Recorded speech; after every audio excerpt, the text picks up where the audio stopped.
नमस्कार सभी को। आप सभी का पवन के YouTube channel study history with Pawan Chauhan में बहुत बहुत स्वागत है, अभिनंदन है। जैसे कि आजकल बहुत से अध्यापक और प्राध्यापक एक खास तरह की ड्यूटी में लगे हैं, इंपॉर्टेंट ड्यूटी में, वो है स्कॉलरशिप का। तो बच्चों तक ये इन्फॉर्मेशन पहुंचाना सबसे इम्पॉर्टेंट काम बनता है कि बच्चों को पता हो कि कौन सी स्कॉलरशिप जो है वो बनती है उनके लिए। और स्कॉलरशिप के लिए सबसे इम्पॉर्टेंट काम है कि वो डॉक्यूमेंट्स जुटाना जिसके आधार पर उनको ये स्कॉलरशिप मिलेगी, वो सबसे इम्पॉर्टेंट होता है। तो समय रहते इन्फॉर्म करना बच्चों को, क्योंकि ये हो चुका है, पोर्टल चल चुका है। तो एक इम्पॉर्टेंट और चीज़ हम बात करेंगे, स्कॉलरशिप तो मैं बताने वाला हूँ, लेकिन एक इम्पॉर्टेंट चीज़ जो या दिक्कत जो है इस पोर्टल में आने वाली है या आ रही है, उसका समाधान भी हम जानेंगे। क्या जरूरी है, क्या करना होगा, वो भी बात हम सबसे लास्ट में करने वाले। तो चलिए, कुछ एक जो स्कीम्स होती है वो सेंटर से होती हैं और कुछ जो है स्टेट की होती है, हिमाचल गवर्नमेंट की भी हैं। तो जान लेते हैं जो है कौन कौन सी स्कॉलरशिप जो है वो अब तक हैं।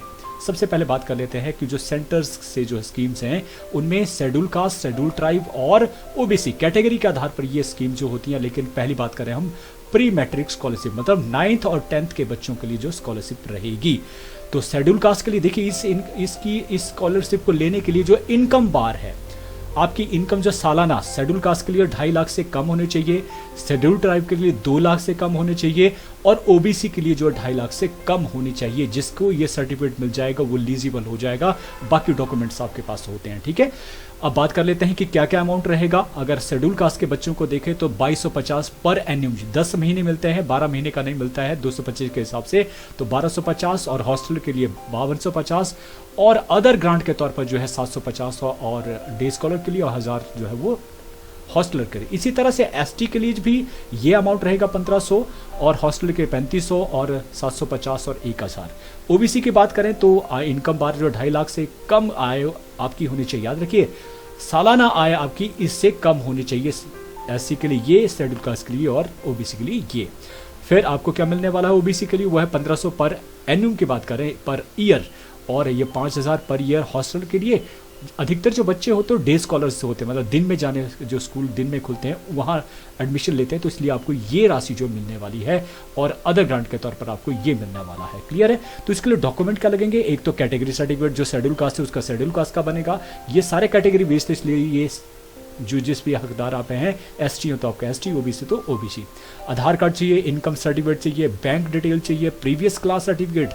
अगर आप जो है 10th के हैं तो आपको 9th का चाहिए, अगर 9th में ले रहे हैं तो 9th से आपको 8th का सर्टिफिकेट आपको चाहिए। फोटो चाहिए आपका एक, और सिग्नेचर ये आपको जमा करवाने पड़ेंगे और ओरिजिनल डॉक्यूमेंट भी देना पड़ेंगे, ताकि उसको स्कैन करके आपको अध्यापक को वापस कर देंगे। तो इस प्रकार से तब आप जो है वो इस स्कीम के हकदार रहेंगे। फिर ये होता है 9th 10th के लिए। अब आता है जो 11th 10th post matric scholarship इसको कहा जाता है, मतलब 11th और 12th के लिए। तो ये भी शेड्यूल कास्ट, शेड्यूल ट्राइब और ओबीसी कैटेगरी आधारित है। तो क्या है यहाँ पे कंडीशन, इनकम बार, वही बात आता है ना कि इनकम जिसकी कम है। शेड्यूल कास्ट के लिए 2.5 लाख का है, 2.5 लाख से कम जिनकी सालाना आय है वो इसको ले सकते हैं। एसटी के लिए 2.5 लाख से कम और ओबीसी के लिए जो है 1.5 लाख है, 1.5 लाख से कम जिनकी सालाना आय है वो क्या क्या अमाउंट ले सकते हैं। शेड्यूल कास्ट और शेड्यूल ट्राइब के लिए बराबर है, डे स्कॉलर के लिए 2300 रुपए और हॉस्टलर के लिए जो है 3600 रुपए। इसके अलावा क्या मिलेगी आपको, जो आपने फी दी है, रजिस्ट्रेशन फी दी है, ट्यूशन फीस दी है, वो भी आपको वापस मिलेगी। इसी तरह से एसटी के लिए और ओबीसी के लिए क्या है, 1600 रुपए और 2600 रुपए हॉस्टल के लिए, और रजिस्ट्रेशन फी और ट्यूशन फी आपकी वापस आएगी। तो क्या मिलेगा, ठीक उसी प्रकार से प्री मैट्रिक की तरह आपको ये डॉक्यूमेंट्स जो डिपॉजिट करना पड़ेंगे। शेड्यूल कास्ट का, एसटी का, ओबीसी का, कास्ट का सर्टिफिकेट चाहिए, फिर आधार कार्ड चाहिए, इनकम सर्टिफिकेट चाहिए, बैंक डिटेल चाहिए, प्रीवियस क्लास पास सर्टिफिकेट। याद रखना, कोई भी स्कॉलरशिप जो है फेल के बच्चों के लिए, जो फेल हो जाते हैं उनके लिए कोई स्कॉलरशिप जो है नहीं मिलती है। तो फोटो और सिग्नेचर की भी जरूरत पड़ेगी।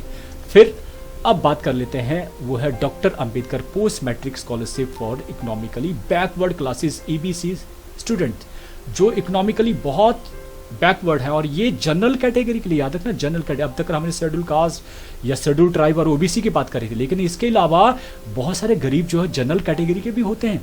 तो भाई जो जिनको जो है ये इस कैटेगरी में आते हैं, इकोनॉमिकली बैकवर्ड क्लास में आते हैं, वो इसको हासिल कर सकते हैं। उसके लिए क्या है कि 1 लाख से कम उनकी सालाना आय जो है वो होनी चाहिए, तब वो इस स्कॉलरशिप को ले सकते हैं। स्कॉलरशिप का अमाउंट क्या रहता है, वही 10 महीने के लिए मिलता है, तो 160 रुपये जो है पर मंथ मिलता है, तो 1600 रुपये होगा आपका पूरा साल का डे स्कॉलर के लिए, और 2600 रुपये जो है वो हॉस्टल के लिए जो है वो मिलेगा। इसके अलावा रजिस्ट्रेशन फी और ट्यूशन फीस भी आपको वापस मिलेगी। तो डॉक्यूमेंटेशन ठीक उसी तरह से है, फ़र्क क्या है कि कैटेगरी के सर्टिफिकेट इस बार नहीं है और बाकी सारी डॉक्यूमेंटेशन आपको ये देना होगी। फिर बात कर लेते हैं, ये भी सेंटर वाली थी जो हम बात कर रहे थे, ये भी सेंटर से रिलेटेड थी। अब बात कर लेते हैं जो स्कॉलरशिप जो हिमाचल गवर्नमेंट देती है, उसमें पहली आती है मुख्यमंत्री प्रोत्साहन योजना। प्रोत्साहन, देखिए उन बच्चों को प्रोत्साहन देती है जो बच्चे बहुत लाइक होते हैं और जो है वो कहाँ आईआईटी में जाते हैं या जो है एम्स में जो है वो भर्ती होते हैं आफ्टर +2 के बाद। तो क्या करते हैं, चाहे वो पोस्ट ग्रेजुएट कर रहा हो चाहे डिग्री कर रहा हो, उनको कंटिन्यूटी प्रोत्साहन राशि जो है वो देते हैं। गवर्नमेंट क्या देती है, वो देते हैं वन टाइम देती है 75,000 वन टाइम मिलता है स्कॉलरशिप, 75,000 कोई भी ले सकता है इसको, ठीक है, इसमें कोई कैटेगराइज नहीं है। और डॉक्यूमेंट क्या देना पड़ेंगे आपको, एडमिशन प्रूफ सर्टिफिकेट की आपने +2 के बाद एडमिशन लिया है, अगर आपने नहीं लिया तो आप इसको स्कॉलरशिप नहीं मिल सकती है।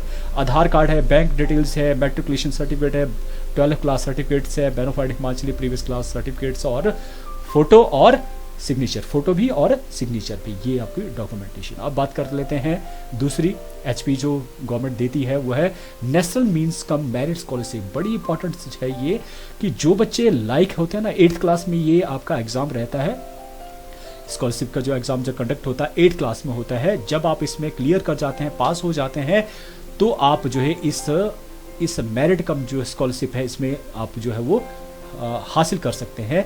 तो ये इसका जो अमाउंट रहता है, देखिए ये 12,000 पर ईयर है, याद रखना 12,000 पर ईयर, मतलब एक महीने में आपको 1,000 और पूरे 12 महीने आपको ये मिलेगा, ये इंपॉर्टेंट है। तो इसका डॉक्यूमेंट क्या चाहिए भाई, एक तो मेरिट स्कॉलरशिप, और याद रखिए इसके बाद जब 9th में आपको ये स्कॉलरशिप मिलेगा, 10th में मिलेगा, 11th में मिलेगा, 12th। कंडीशन सिर्फ यही है कि आप जो है फेल नहीं होने चाहिए। तो 9th, 10th, 11th, 12th जो है लगातार आपको ये 12,000 रुपये हर साल जो आपको मिलेगा। तो ये इसके लिए ज़रूर तैयारी करें और अच्छे से जो पढ़ें। डॉक्यूमेंट क्या पढ़ेंगे, मेरिट जो सर्टिफिकेट, आधार कार्ड, मेरिट का मतलब हो जो आपने पास किया आता है आपको सर्टिफिकेट की, आप जो इसके लिए एलिजिबल है। फिर Aadhaar card, bank details, bonafide Himachali previous class certificate और सिग्नेचर, और फोटो भी साथ, ठीक है, फोटो भी चाहिए आपका। अब बात करते हैं महर्षि वाल्मीकि छात्रवृत्ति योजना। ये उन बच्चों के लिए है, उन गर्ल्स स्टूडेंट्स के लिए, याद रखना गर्ल्स स्टूडेंट्स के लिए है। महर्षि वाल्मीकि जो वाल्मीकि फैमिली से होते हैं, जो अनक्लीन्ड ऑक्यूपेशन करते हैं, ठीक है, तो इन फैमिलीज के लोगों को जो है अप टू कॉलेज तक जो है ये छात्रवृत्ति योजना जो है महर्षि वाल्मीकि मिलती है। इसके लिए कोई इनकम बार नहीं है। उनको स्कॉलरशिप का क्या रहेगा, पर एनुम या पर साल जो है वो कितना मिलता है, 9,000 जो मिलता रहता है। तो डॉक्यूमेंट रिक्वायर्ड क्या चाहिए होते हैं, ये एक तो पहले जो वाल्मीकि जो फैमिली है उससे रिलेटेड आपको एक डॉक्यूमेंट मिलता है, अनक्लीन ऑक्यूपेशन जो आप करते हैं, अंगेज उसमें सरकार की तरफ से दिया जाता है और ये सर्टिफिकेट होना चाहिए। इसके अलावा बोनाफाइड, आधार, बैंक, प्रीवियस क्लास, फोटो और सिग्नेचर। फिर बात कर लेते हैं आगे, और वो है इंटीग्रेटेड रूरल डेवलपमेंट प्रोग्राम, और ये किसके लिए, IRDP के लिए, IRDP के लिए जो ये प्रोग्राम रहता है। देखिए स्टडिंग इन गवर्नमेंट स्कूल और कॉलेजेस के लिए ये पहली कक्षा से ही शुरू हो जाती है और ये चलती रहती है। देखिए वो 1 से 5वीं क्लास के जो बच्चे हैं उनके लिए 150, चाहे लड़का हो चाहे लड़की हो, ये पर जो है वो ईयर रहेगा, याद रखना पर ईयर है, अमाउंट बहुत कम है लेकिन ये आपको मिलेगा। 6 से 8 तक जो है जो 6ठी से पढ़ता है, 7वीं 8वीं में पढ़ता है, वो बच्चे ले सकते हैं। 250 जो है लड़कों के लिए और 50 रुपये जो है 500 रुपये लड़कियों के लिए रहेगा। 9th और 10th क्लास के बच्चों के लिए जो है वो 300 बॉयज़ और 600 रुपये जो है लड़कियों के लिए। फिर 11 12 के लिए जो बच्चे पढ़ते हैं उनके लिए 800 रुपये जो है वो लड़कों के लिए मिलता है और 800 रुपये ही गर्ल्स के लिए मिलता है। 12th क्लास के लिए जो है 1200 रुपये जो है 12th क्लास के आफ्टर जो है वो के पश्चात कॉलेज में चले जाते हैं, कंटिन्यूटी में आप पढ़ रहे हैं तो 1200 रुपये जो है डे स्कॉलर्स के लिए और 2400 रुपये जो है हॉस्टल के लिए जो मिलता है। ठीक है, तो इसलिए आपको क्या देना पड़ेगा, सबसे पहले तो IRDP जो सर्टिफिकेट वो देना पड़ेगा, फिर वही डॉक्यूमेंट है जो दूसरों के लिए आप दे रहे हैं। फिर बात करते हैं आगे और वो आता है कल्पना चावला छात्रवृत्ति योजना। नाम जानते हैं ना, बड़ा अच्छा नाम था और बड़ा नाम कमा गए हैं भारतवर्ष के लिए। तो उनके नाम पर ये छात्रवृत्ति योजना जो चलाई है और किसके लिए, गर्ल्स स्टूडेंट्स के लिए, याद रखना गर्ल्स स्टूडेंट्स के लिए। और जो बच्चे 12वीं का पेपर देते हैं एग्जाम देने के बाद जो HP की जो मेरिट लिस्ट आती है उसमें पहले जो 2000 बच्चे आते हैं, कौन, लड़कियों की बात कर रहे हैं हम, उन लड़कियों की ये छात्रवृत्ति योजना जो है वो दी जाती है, वो उसके लिए अप्लाई कर सकते हैं। क्या रहेगा भाई, कोई इनकम बार नहीं है, स्कॉलरशिप अमाउंट रहता है 10,000 पर ईयर, याद रखना 10,000 पर ईयर दिया जाएगा। और डॉक्यूमेंट क्या देना पड़ेगा, मेरिट सर्टिफिकेट आपके पास आएगा, आधार कार्ड, बैंक, मैट्रिक का, 12 क्लास का, बोनाफाइड हिमाचली प्रीवियस क्लास का सर्टिफिकेट और सिग्नेचर। क्लियर होगा, प्रीवियस का मतलब हुआ 11th क्लास का सर्टिफिकेट भी आपको दिखाना पड़ेगा। क्लियर हो गया। फिर बात करते हैं कल्पना चावला के वाला इंदिरा गांधी उत्कृष्ट छात्रवृत्ति योजना। ये देखिए, ये भी टॉप के 150 मेरिट की ही बात कर रहे हैं अभी तक हम, जो मेरिट के एग्जाम, और ये भी 12th क्लास के एग्जाम होने के बाद आपको ये मिलती है। जो टॉप के 150 जो बच्चे होते हैं स्टूडेंट्स, उसमें गर्ल्स और बॉयज़ की बात नहीं की गई है, तो वो बच्चे इसको हासिल कर सकते हैं छात्रवृत्ति को। और इसका अमाउंट भी कितना रहता है, 10,000 का रहता है, तो उसके लिए भी डॉक्यूमेंटेशन एज इट इज़ है, देखेंगे ये रहेगी। फिर बात कर लेते हैं, इसमें भी कोई इनकम बार नहीं रहता है। फिर आती है क्या है, ठाकुर सेन नेगी उत्कृष्ट छात्रवृत्ति योजना, ठीक है, इनके नाम पे जो है वो। और ये एसटी जो शेड्यूल ट्राइब है उनके लिए जो है, या ट्राइबल कम्युनिटी से बिलोंग करते हैं, उनके लिए ये रहती है छात्रवृत्ति योजना। तो जो टॉप के 100 बच्चे हैं, याद रखना टॉप के 100 बच्चे गर्ल्स और टॉप के ही बॉयज़, ठीक है, गर्ल्स की टॉप जिन्होंने किया मैट्रिक, लेकिन याद रखना ये मैट्रिकुलेशन एग्जाम की बात कर रहे हैं, यहाँ +2 नहीं है। मैट्रिक एग्जाम में जो बच्चे प्रथम 100 गर्ल्स होंगी और 100 बॉयज़ आएंगे टॉप के, उनको ये योजना जो है वो ले सकते हैं, छात्रवृत्ति योजना को वो हकदार हैं। लेकिन क्या होना चाहिए, वो ट्राइबल कम्युनिटी से होने चाहिए, जैसे गद्दी जैसे लोग हैं ना चंबा के, तो वो ट्राइबल कम्युनिटी में आते हैं। तो भाई फैमिली इनकम जो है क्या है, नो बार है, इनकम का कोई बार नहीं है। स्कॉलरशिप अमाउंट रहेगा 11,000 पर ईयर जो है वो रहेगा। और डॉक्यूमेंट आपको ये देना पड़ेंगे, एक तो ट्राइब सर्टिफिकेट आपको चाहिए, फिर इसके अलावा और वैसे ही हैं जैसे और छात्रवृत्ति योजना के। अब बात कर लेते हैं स्वामी विवेकानंद उत्कृष्ट छात्रवृत्ति योजना। विवेकानंद को भी आप अच्छी तरह से जानते हैं ना, तो ये भी किनको मिलती है, जो टॉप के 2000 मेरिटोरियस स्टूडेंट्स हैं। लेकिन कौन, मैट्रिक एग्जाम की बात कर रहे हैं, पहले हमने +2 की किया था, अब पहले मैट्रिकुलेशन एग्जाम में मेरिट में जो आते हैं बच्चे। लेकिन कौन से भाई आप बात कर रहे हैं अब जनरल कैटेगरी की में, कोई और कैटेगरी, जनरल कैटेगरी में जो पहले 2000 बच्चे होते हैं मेरिटोरियस, चाहे लड़के हो चाहे लड़कियां हो, उनको ये स्कॉलरशिप मिल सकती है। इनकम बार यहाँ भी नहीं है। और कितनी राशि दी जाती है, 10,000 जो है वो पर एनिम जो है दी जाती है, एक साल में 10,000। क्लियर हो गया। और डॉक्यूमेंट क्या हो गए, एक तो मैट्रिकुलेशन सर्टिफिकेट्स और मेरिट, सबसे पहले इंपॉर्टेंट है कि मेरिट में होने चाहिए, 2000 के बीच में आपका नाम होना चाहिए। और इसके अलावा ये सारे जो है डॉक्यूमेंट आपके रहेंगे। फिर इसके बाद आता है डॉक्टर अंबेडकर मेधावी छात्रवृत्ति योजना फॉर SC कैटेगरीज के लिए, शेड्यूल कास्ट के लिए बच्चों के लिए। वो जो मैट्रिक क्लास में टॉप जो है कितने आते हैं, 1250, पहले 1250 जो बच्चे जो शेड्यूल कास्ट से हैं वो इस छात्रवृत्ति योजना के हकदार हैं। यहाँ भी इनकम बार नहीं रहेगा, 12,000 जो है वो पर ईयर ये रहेगा अमाउंट, ठीक है। और क्या रहेगा, ये वैसे ही मेरिट सर्टिफिकेट और इसके अलावा और डॉक्यूमेंट इसी तरह से आपको चाहिए। ये था क्या, डॉक्टर अंबेडकर मेधावी छात्रवृत्ति योजना फॉर शेड्यूल कास्ट के लिए। इसी तरह से अब OBC के लिए भी इसका, ये भी इसी नाम से डॉक्टर अंबेडकर छात्रवृत्ति योजना फॉर OBC के लिए, ठीक है। OBC के लिए क्या रखा गया है कि पहले मेरिट में जो है, मैट्रिक की ही बात कर रहे हैं, मैट्रिक की ही मेरिट में पहले 1000 जो OBC से बिलोंग करते हैं बच्चे, अदर बैकवर्ड क्लासेस से करते हैं, उनके लिए ये स्कीम जो है वो रहेगी। इसका अमाउंट रहता है 12,000 पर ईयर, एक साल में 12,000 रुपये दिया जाता है। और इसके लिए भी कोई इनकम बार नहीं है। मेरिट सर्टिफिकेट चाहिए, मैट्रिक चाहिए, OBC certificate, Aadhaar, bank details, bonafide Himachali previous class का चाहिए, फोटो चाहिए और सिग्नेचर चाहिए, ठीक है। तो इस प्रकार से ये हुई डॉक्टर अंबेडकर। तो ये तो पढ़ी हमने जितनी भी छात्रवृत्तियां अब तक थी। लेकिन अब मैं जैसे कहा था कि एक दिक्कत जो इस बार इस पोर्टल में आ रही है, वो दिक्कत क्या है उसको बड़े ध्यान से समझना, उसका निवारण क्या है। तो ये समझ लेते हैं कि क्या है ये।